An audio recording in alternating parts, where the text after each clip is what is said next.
greatest expectations were placed upon Ted Kennedy's shoulders because of who he was, but he surpassed them all because of who he became.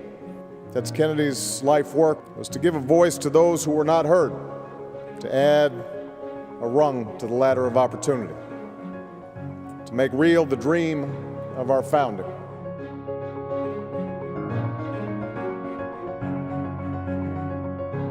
My dad was my hero in life. He was my emotional bedrock.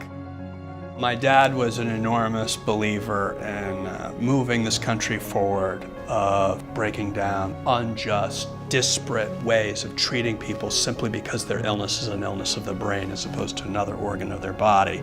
As long as I'm a vote, and as long as I have a voice in the United States Senate, it's going to be for that Democratic platform plank that provides decent quality of health care, north and south, east and west, for all Americans as a matter of right and not a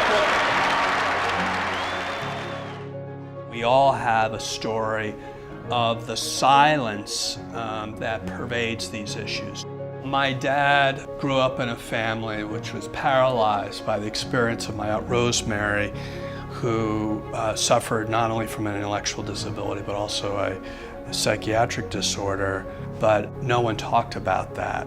And then to have the situation where he was affected so dramatically through the tragedies in his life, and no one talked about that.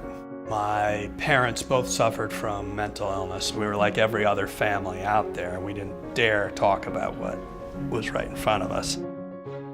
For my dad, the political was personal, nowhere more than in healthcare. Too many patients are made to jump through unnecessary bureaucratic hoops to see a psychiatrist, a psychologist, a counselor, or a social worker.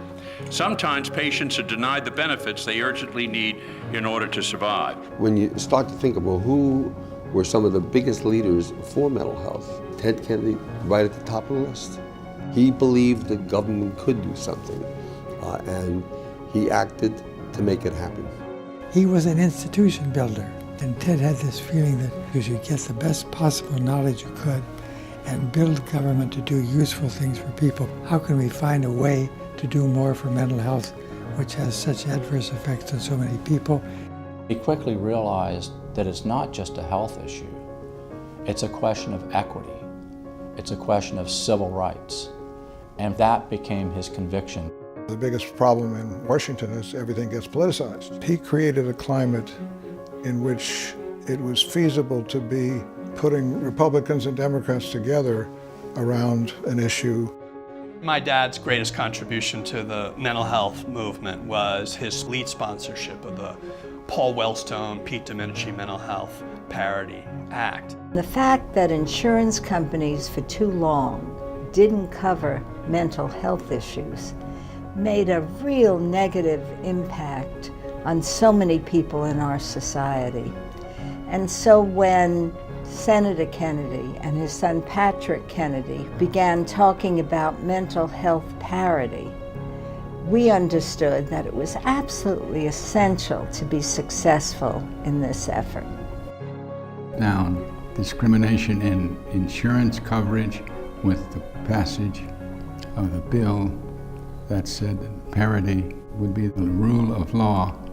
My dad was always about get it passed. Never make perfect the enemy of the good. He was very pragmatic. My dad's parity law is really the medical civil rights of our time.